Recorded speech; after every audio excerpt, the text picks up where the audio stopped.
Well, Jane, I want a couple of secrets that come from behind the label. I can tell you something about behind the label. Here's the thing. We have always had a problem with the word Viognier until we started spelling it phonetically, V-E-E-O-N-Y-A-Y, or putting the tag on the back label so people can take it to the shop and say, this is what I want another bottle of this. Jane, the spiritual home of Viognier is likely considered Northern Rhone, Condrieu, but I think today Australia is the heart of Viognier. Tell us a bit about the origins at Yalumba. Back in the 80s, our man Peter Wall fell in love with Condrieu. There was only 15 hectares under vine at the time. It was an exotic aromatic, and seeing as how most folks in Australia live 30 kilometres from the coast, and we have Mediterranean, Asian food with a lot of seafood, it just seemed like a natural fit. It's a great match, yeah. After 30 years, a lot of things were done in the vineyard, but you're where you want to be today? Well, yes, it was a bit of a journey.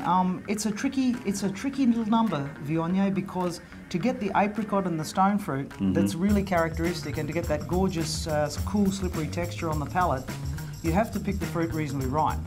And that in itself gives you a little bit of drama down the track, because you've got the aromatics, you've got the flavour, but how do you get that elegance? Extremely food friendly. Give us one of your favourites. Without a shadow of a doubt, pork belly. Yeah. It slides.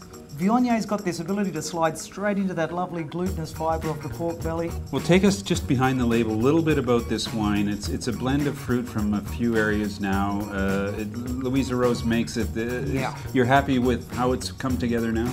Well, this is the little sister. And we take some fruit from the irrigated Riverland area, which is kind of like the Languedoc of Australia. Yep.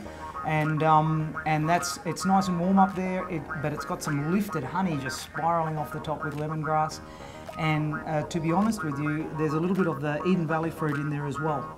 And that gives you that texture underneath. One thing on the label, vegan and vegetarian. Yes. Tell us about that. Friendly. Well, we don't use any casein or isinglass or egg white to fine, and basically we don't add any of those fining agents, and we managed to get it stable by using diatomaceous earth and bentonite, which are just fine powdery clays. Yeah, very natural process of winemaking at Yalumba. Absolutely, today. Absolutely. Yeah. Very gentle, hands-on, and but you know, we let the vines do most of the work, and then we just handle it really gently. Jane Ferrari, Y Series Yalumba Viognier. Thanks so much for joining us behind the label. Not a problem. My pleasure.